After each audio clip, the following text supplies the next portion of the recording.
some strange crack in time that is repeating over and over again? We can't be sure. Maybe both, maybe some other explanation. But the idea that consciousness could exist outside of the body is something that is believed in not just by people that are interested in ghosts, but also people who have had out-of-body experiences. Is there anybody here that's ever had an out-of-body experience? Yes, lots of people. And there have been many, many reports of this over the years, of people who have found themselves suddenly looking down upon their own bodies, and they can float around, they can move around as if their mind has become detached from the flesh.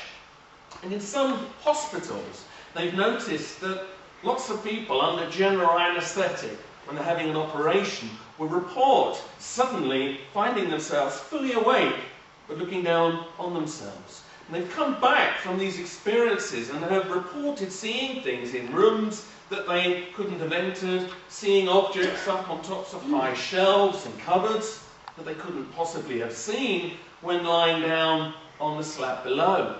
And in England, there's now a hospital in Southampton on the south coast of England which is running an ongoing experiment where they are leaving objects and pictures up on the tops of high cupboards to see how many people come back from operations and remember seeing them.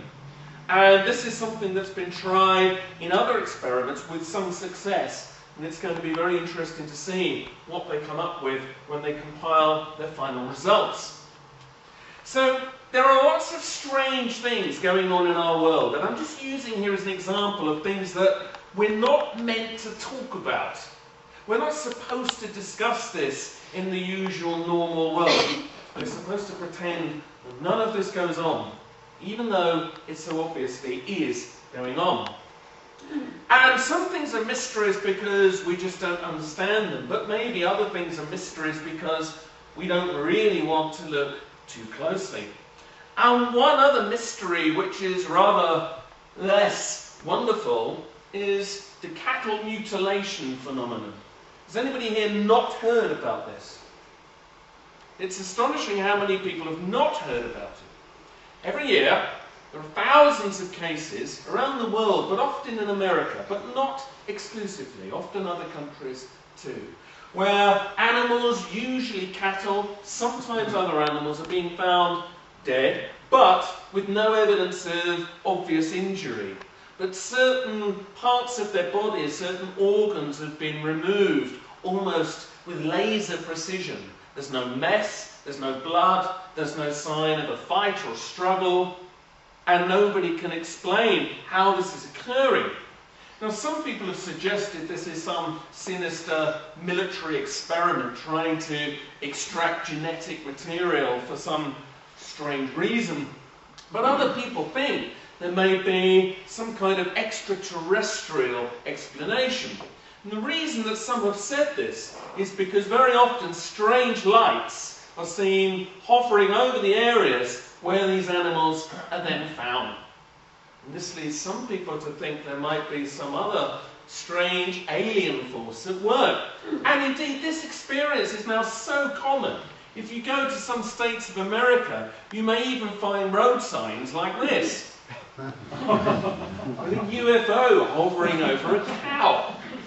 Now, even though that's meant humorously, nonetheless, the fact that they expect you to understand the joke tells you how common this experience now is. But, once again, we're not supposed to talk about this. In polite society, as we would say in England, you don't discuss these things. But I think we need to, because the version of the world being presented to us by the media and the governments are not accurate. They miss out some pretty key things that we probably ought to be discussing. And some things are more serious than this. And we're going to cover a range of different things as we go through. But this introduces us to one area where I think we can very clearly demonstrate that there is a cover-up in operation, that we are not having the full story told to us. And that does concern the whole mystery of UFOs. Now, the interest in UFOs that we know today, to some degrees, grew from an incident that most of you will have heard of the Roswell incident. Back in 1947, in New Mexico in America, the local newspaper in the town of Roswell actually reported that they had captured a flying saucer. Now that was a big claim to make. And here we see an image, not a real image, but it's a mock-up to try to show what people reported of the classic flying saucer crashed into the desert and grey alien beings lying nearby.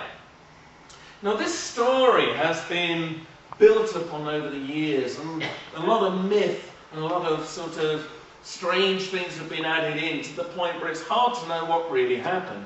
But something happened at Roswell.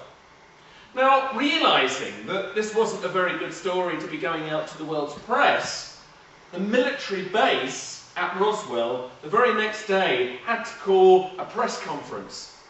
And so here we see Major Jesse Marcel presenting to the world's press fragments of a weather balloon. And this is what they said: crash a balloon with weather devices on it, and that's all there was to it. But if you're wondering why Major Marcel is maybe looking a little bit embarrassed, that's because he knew the story was not true. Because Marcel maintained to his dying day that he did witness debris that could only have come, in his opinion, from something that was not of earthly origin. He described materials with strange properties, strange symbols that were nothing anybody had ever seen. And other people over the years have come forward and said, we saw the debris, we know that what crashed was not a weather balloon. Now over the years, realising that this story didn't entirely explain it, the cover story changed. And then a few years later, the military said, well, it wasn't a weather balloon, it was in fact a device from Project Mogul, which was designed to be able to detect sort of echoes from Soviet atomic tests. But then others said, well, hang on, that does not explain the alien bodies. Now here is an image from a film about Roswell, so it's not a real image. There are different, very controversial bits of film that some say are from Roswell, but we can't be sure. But this is what people reported. The classic grey alien being that many people have claimed that they have seen over the years. Now what is interesting here is, of course, there is hospital staff at the local Roswell hospital where these bodies were taken after the alleged crash. They were told by Secret Service personnel very seriously that they were not on any account to ever speak of what they had seen, which of course they completely ignored and told everybody. Which is how we know today that something strange occurred. But what is interesting is that, of course, none of the weather balloon stories explain this. So only about 15 years ago, the military in America released a new cover story that said that what the alien bodies were in fact crash test dummies. Now, you have to hope that a nurse can tell the difference between a crash test dummy and a body, but maybe not.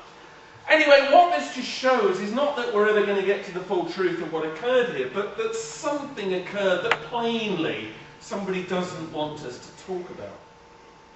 Now, what many people believe is that the device was, or the craft if you like, was taken away to this place here.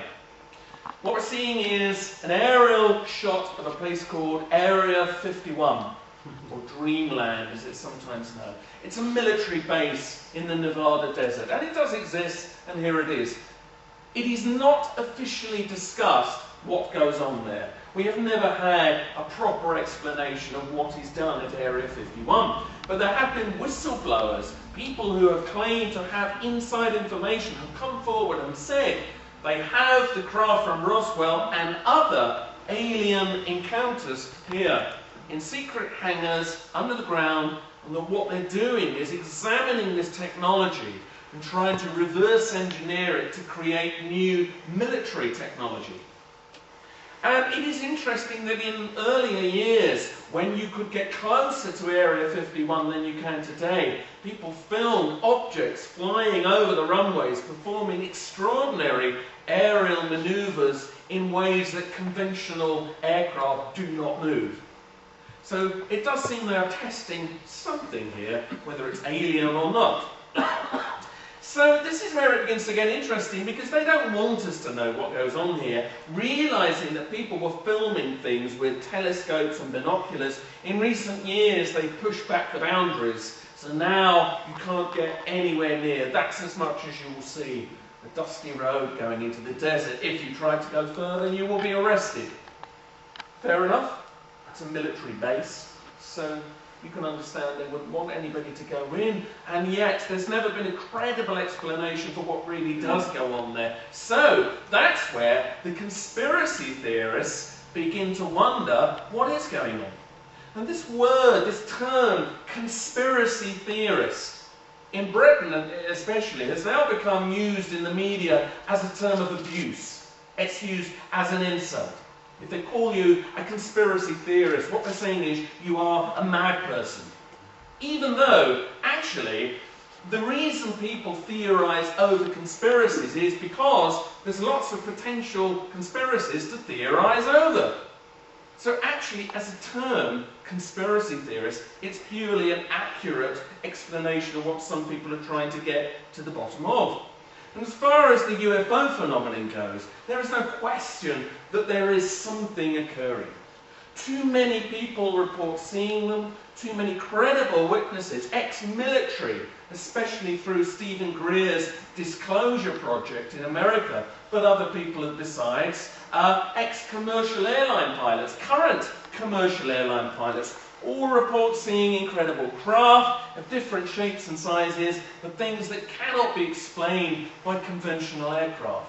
And some of these people are surprisingly high up the chain of command.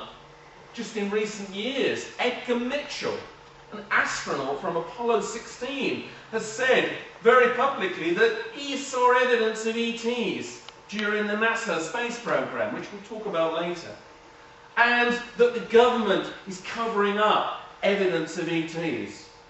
And so this is now coming up from so many different places that it's clear this needs further investigation. Now, in America and in England, we have what's called the Freedom of Information Act. I don't know if you have one here, but it means that you're supposed to be able to apply to see any document about anything, and it should be brought into the public domain if you apply to see it. Well, many people have tried to see information about UFOs by using the Freedom of Information Act. And the good news is, if you approach the authorities using the Act, they will release the documents. The bad news is that when they release the documents, what you get is that. So, anything you actually wanted to read is, of course, literally covered up in the interests of national security. So they have this loophole where they don't have to tell you any of the important bits. But why not? If there is nothing to hide, why not let us see the documents? So clearly, there is no question that with the UFO phenomenon, whether you believe they are extraterrestrial or whether you believe it's just all secret military technology, clearly they don't want us to know about it. And that's where you have to give up on getting the authorities to share the information and then turn to civilian testimony, speak to normal people, if you like, who claim to have had encounters with alien beings. And over the years, there's been many tales of people who have met aliens, seen UFOs, been taken up on board or abducted, as some would say. And some have reported having strange operations carried out on them by beings like this. Here we see Betty in Barney Hill. They were one of the first widely reported tales of alien abduction. And in 1961, they were driving across New York State in America, they claim, and they saw a UFO, and suddenly they were up on board and met beings like this. And here we see Betty years later with a